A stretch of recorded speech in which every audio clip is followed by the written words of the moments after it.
حضرت امی عائشہ صدیقہ رضی اللہ تعالیٰ عنہا نے ایک مرتبہ آقا سے ذکر کیا، آقا سے عرض کرنے لگی آقا میں نے احد کی مشقت کو دیکھا، جنگ احد کی تکلیف کو دیکھا کہ آپ کے دندان کو شہید کیا گیا، آپ کے رخسار پہ زخم مارا گیا، آپ کے سر مبارک کو زخمی کیا گیا، آقا کیا اس سے بھی زیادہ کبھی آپ کو تکلیف ملی ہے؟ اس سے بھی زیادہ کبھی آپ کو ستایا گیا تھا؟ میرے آقا کو وہ طائف کا سفر یاد آ گیا، اس طائف کا سفر، آپ اس طائف کے سفر کا ذکر کرنے لگے، فرمایا میری عائشہ یہ احد کی تکلیف تو کچھ بھی نہیں ہے، احد کی پریشانی کوئی نہیں ہے، فرمایا جب میں طائف میں گیا تھا لوگوں نے مجھے بڑا ستایا، لوگوں نے مجھے بڑا مارا، میرے جسم پر بڑے زخم مارے گئے، لیکن پھر بھی میں ان کے لیے دعائیں کرتا رہا، ان کی نجات کے لیے دعائیں کرتا رہا۔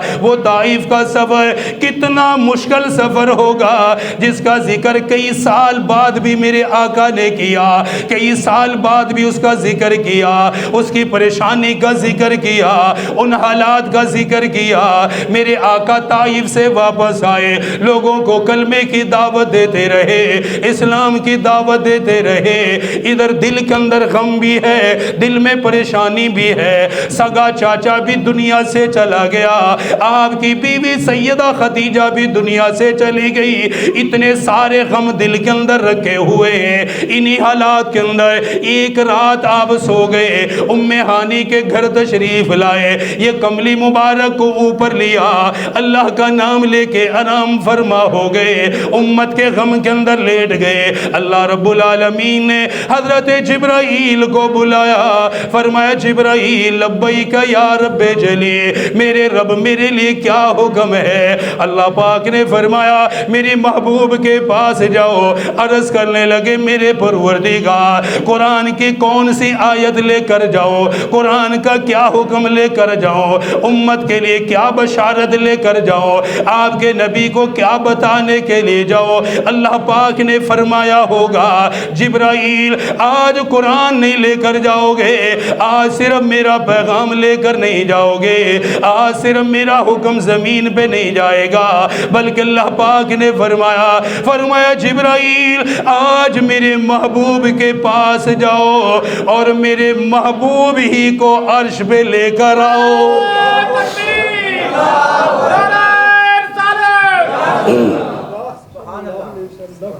آج زمین پہ صرف قرآن نہیں جائے گا، میرے محبوب کے دل کے اندر بڑی تکلیف ہے، بڑی پریشانیاں ہیں، چاچا کی جدائی کا غم بھی ہے، بیوی کے دنیا سے جانے کا غم بھی ہے، طائف والوں کا سلوک بھی دل میں لیے ہوئے ہیں۔ فرمایا قرآن کے ذریعے تسلی نہیں دی جائے گی، کسی پیغام کے ذریعے سے آج میں اپنے محبوب کو تسلی نہیں دوں گا، بلکہ میرے محبوب کو ہی لے کر آؤ، میرے پاک پیغمبر کو ہی لے کر آؤ، آج اپنے پاس بٹھا کر ہی ان سے کلام کروں گا، اپنے محبوب کو خود تسلی دوں گا۔ حضرت جبرائیل علیہ السلام تشریف لے آئے، یوں چھت کو کھولا گیا، چھت کے اندر سے آقا کی خدمت میں آ گئے۔ میرے آقا یہ کملی مبارک اوپر لے کر آرام فرما ہے، میرے آقا لیٹے ہوئے ہیں، میرا خیال یہ کہتا ہے، میرے تصورات یہ کہتے ہیں، میرے آقا کو دیکھا،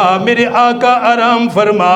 حضرت جبرائیل علیہ السلام عرض کرنے لگے ہوں گے پروردگار آپ کا نبی آرام فرما ہے، آقا مدنی نے چادر کو لیا ہوا ہے، آواز دے کر اٹھا لو یا جسم مبارک کو حرکت دے کے اٹھا لو۔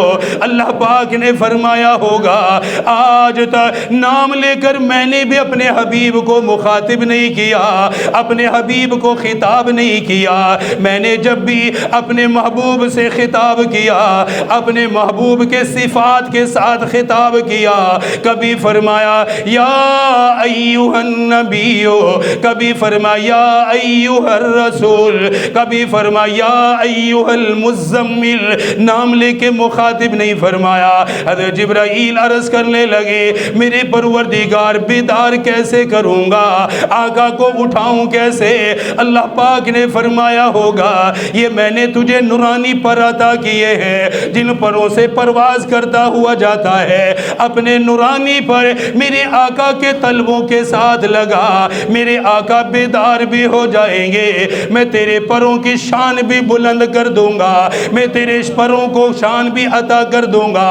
حضرت جبرائیل آقا کے قدموں میں بیٹھ گئے، فرشتوں کا امام قدموں میں بیٹھا ہوا ہے، ملائکہ کا امام قدموں میں بیٹھا ہوا ہے، آقا کو بیدار کرنے کے لیے بیٹھا ہوا، آقا کو لے جانے کے لیے آئے ہوئے ہیں۔ میرے آقا بیدار ہو گئے، آپ نے حضرت جبرائیل کو دیکھا، کچھ لوگوں نے خیال یوں بیان کیا میرے آقا بیدار ہو گئے لیکن حضرت جبرائیل نہیں اٹھتے، میرے آقا کے قدموں سے نہیں اٹھتے۔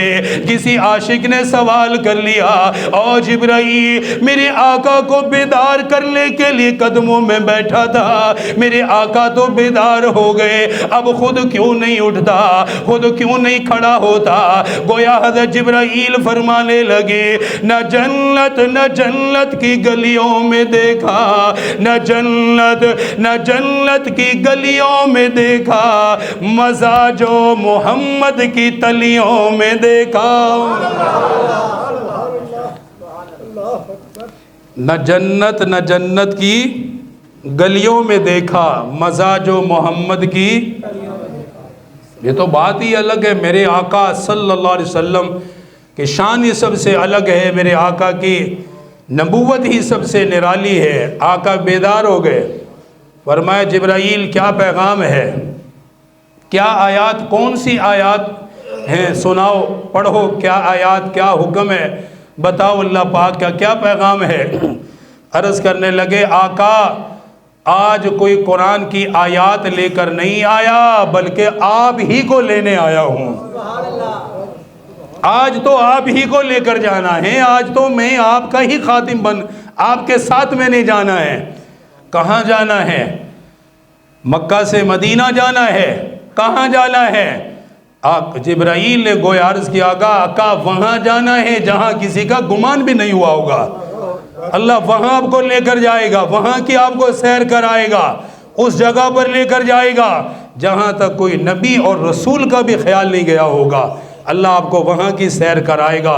آج آپ کو اللہ جنت دکھائے گا، آج آپ کو اللہ جنت کے محلات دکھائے گا، آج اللہ آپ کو جنت کی نہریں دکھائے گا، آج اللہ آپ کو دودھ کی نہریں دکھائے گا، شہد کی نہریں دکھائے گا، جنت کے اللہ آپ کو سیر کرائے گا اور پھر عرش بری پر بٹھا کر آپ سے ملاقات کرے گا۔ آپ کا رب آپ سے ملے گا، آپ کے رب نے ہی آپ کو بلایا ہے، چلیے میں آج آپ کو لینے کے لیے آیا ہوں۔ قرآن کریم میں پروردگار عالم نے اپنے محبوب کے سفر کو اللہ نے خود بتایا، قرآن کریم میں معراج کو اللہ پاک نے خود بیان فرمایا، فرمایا سبحان الذی اسری بعبدہ لیلا من المسجد الحرام الى المسجد الاقصى الذي باركنا حوله لنريه من آیاتنا۔ اللہ پاک نے 15ویں پارے سورہ بنی اسرائیل کی پہلی آیت میں ہی اپنے محبوب کے سفر کو بیان فرمایا، اپنے محبوب کی معراج کو ذکر فرمایا، اپنے محبوب کی سیر کا ذکر کیا۔ چونکہ معراج کا سفر اتنا بڑا سفر ہے، آپ سے پہلے کسی نبی نے نہیں کیا، آپ سے پہلے کسی رسول نے نہیں کیا، کسی نبی اور پیغمبر نے بھی یہ سفر نہیں کیا۔ اور پھر یہ سفر صرف زمین کا نہیں ہوگا، یہ سفر صرف 7 آسمانوں کا نہیں ہوگا، بلکہ یہ سفر مکہ المکرمہ سے شروع ہوگا، پہلا، دوسرا، تیسرا، 7 آسمان نیچے رہ جائیں گے، سدرۃ المنتہا نیچے رہ جائے گا، میرے آقا اس سے بھی اوپر چلے جائیں گے، عرش معلیٰ پہ جا کے ملاقات کریں گے۔ اتنا طویل یہ سفر تھا، اتنا بڑا یہ سفر تھا، اتنا شاندار یہ سفر تھا، اس میں لوگوں کو خیالات بھی آئیں گے، شیطان انسان کا دل بھی بھٹکائے گا کہ راتوں رات اتنا لمبا سفر کیسے ہوا، اتنا لمبے سفر پہ کیسے چلے گئے، مکہ سے مدینہ گئے، مدینہ سے کوہ طور پر تشریف لے گئے، کوہ طور سے مدین گئے، مدین سے بیت اللحم تشریف لائے، بیت اللحم سے مسجد اقصی آئے، انبیاء سے ملاقات فرمائی، انبیاء سے ملنے کے بعد، انبیاء کو نماز پڑھانے کے بعد، انبیاء کو خطبہ دینے کے بعد آسمانوں کی طرف پرواز فرمائی، پہلے آسمان پر، دوسرے پر، ساتوں آسمان نیچے رہ گئے، میرے آقا سدرۃ المنتہا پہ چلے گئے، جہاں جا کر جبرائیل کی بھی انتہا ہو جاتی ہے، اس سے آگے جبرائیل بھی نہیں جا سکتا، فرشتوں کا امام بھی نہیں جا سکتا، اللہ اس سے بھی آگے لے گیا، آپ کو عرش اعظم پہ لے جایا گیا۔ لوگوں کے دل میں یہ خیال پیدا ہوگا اتنا لمبا سفر کیسے ہوا، اتنا طویل سفر کیسے ہوا، حالانکہ مکہ سے بیت المقدس کا سفر ہی آنے اور جانے میں 40 دن لگ جاتے ہیں۔ جو مکہ سے بیت المقدس جائے، اونٹ پر سفر کرے، آنے اور جانے میں 40 دن لگ جاتے ہیں، 40 دن کا سفر ہے، اتنا لمبا سفر ہے، لوگوں کے اندر خیالات بھی پیدا ہوں گے۔ اس لیے اللہ پاک نے اس سفر کو جب بیان فرمایا، اس سفر کا ذکر کیا، لفظ سبحان سے بیان کیا، فرمایا سبحان الذی اسری بعبدہ لیلا۔ اور سفر معراج کو پڑھنے والوں، سفر معراج کو سننے والوں، حیران نہ ہونا، پریشان نہ ہونا، بلکہ یاد رکھنا وہ رب اپنے محبوب کو لے کر گیا جس کی صفات میں سے یہ ہے، وہ سبحان ہے، ہر کمزوری سے پاک ہے، ہر نقص سے پاک ہے، ہر چیز پہ وہ قدرت رکھنے والا ہے، ہر چیز پہ اسے طاقت حاصل ہے، کن کہہ کر وہ آسمان بنا سکتا ہے، کن کہہ کر وہ زمین بنا سکتا ہے، وہ رب لے کر گیا جس نے پانی پہ زمین کو کھڑا کر دیا، وہ رب لے کر گیا جس نے آسمان کو بغیر ستون کے کھڑا کیا، وہ رب لے کر گیا جس نے سورج کو روشنی عطا فرمائی، وہ رب لے کر گیا جس نے چاند کو نورانیت عطا فرمائی، وہ رب لے کر گیا جو زمین سے غلوں کو پیدا کرتا ہے، زمین سے اناج کو نکالتا ہے، وہ رب لے کر گیا جو پانی کے قطرے سے انسان کو بناتا ہے، وہ رب لے کر گیا جس نے تمہیں کھانے کا دیا، تمہارے کھانے پینے کا انتظام کیا۔ اس لیے اللہ پاک نے اس سفر کو ذکر کرنے سے پہلے فرمایا سبحان الذی، اور پڑھنے والوں یاد رکھنا وہ اللہ لے کر گیا جس کی صفات میں سے یہ ہے کہ وہ سبحان ہے۔ سبحان اللہ، سبحان اللہ۔ وہ کیا ہے؟ بولو بھائی، وہ کیا ہے؟ سبحان ہے۔ میں سفر کی صرف اس جملے کو باقی آئندہ جمعے ذکر کروں گا۔ وہ اللہ کیا ہے، اس کی صفات سبحان ہے، سبحان الذی۔ اس سفر کو جب بیان کیا تو پہلا لفظ اللہ نے سبحان فرمایا۔ یہ سفر پڑھو گے، سنو گے، سمجھاؤ گے تو حیران نہ ہونا، سب سے پہلے یوں کہو کہ وہ لے کر گیا جو سبحان ہے، تو سارے اشکال ختم ہو جائیں گے، سارے مسئلے ختم ہو جائیں گے، دل میں خیالات سب ختم ہو جائیں گے کہ وہ اللہ جو سبحان ہے۔ کہ حضرت یونس علیہ السلام جو مچھلی کے پیٹ میں تھے، جہاں کوئی نہیں دیکھ رہا تھا، اندھیروں میں تھے، تو کیا فرمایا تھا؟ لا الہ الا انت سبحانک۔ اتنے اندھیرے تھے وہاں پر، کیا فرمایا؟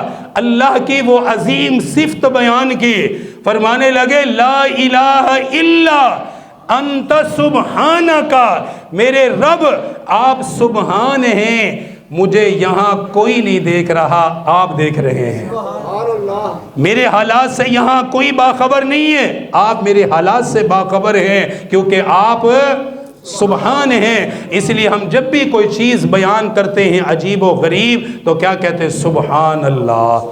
یہ اسی لیے کہا جاتا ہے کہ اللہ کرنے پر قادر ہے، اس کو کرنے پر قوت ہے، وہ یہ سب کچھ کر سکتا ہے۔ اس لیے جب اس سفر کو بیان کیا، معراج کو ذکر کیا، کیونکہ اس کے درمیان بہت ساری چیزیں، زمین سے آسمانوں کی طرف جانا، اس کے اندر آگ بھی ہے، آگ کے شعلے بھی ہیں، بڑا بڑا ایک نظام ہے، اس کے اندر سے گزر کر جانا، یہ ایک بہت بڑا کارنامہ ہے۔ اس لیے اللہ پاک نے فرمایا سبحان الذی، وہ لے کر گیا ہے جس کی صفات میں سے یہ ہے کہ وہ پاک ہے اللہ۔ اچھا پھر مکہ سے آخری بات، مکہ سے کہاں تک گئے؟ عرش معلیٰ تک. کہاں تک گئے؟ عرش معلیٰ تک.